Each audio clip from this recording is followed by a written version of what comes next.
இந்த கட்சி தனது சின்னமாக கரப்பான் பூச்சியை பயன்படுத்தியுள்ளது.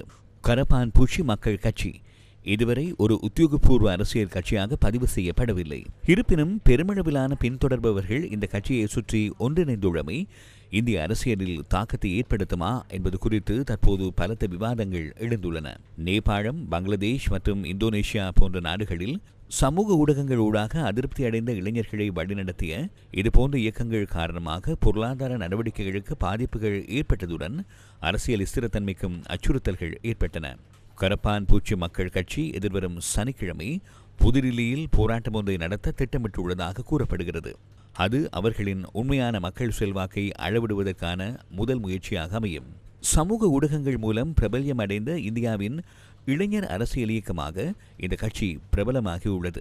அரசியல் தொடர்பாடல் மூலோபாயவாதியும் பல்கலைக்கழக மாணவருமான அபிஜித் டிப்கி என்பவரால் கடந்த மே 16 இந்த கட்சி ஸ்தாபிக்கப்பட்டது.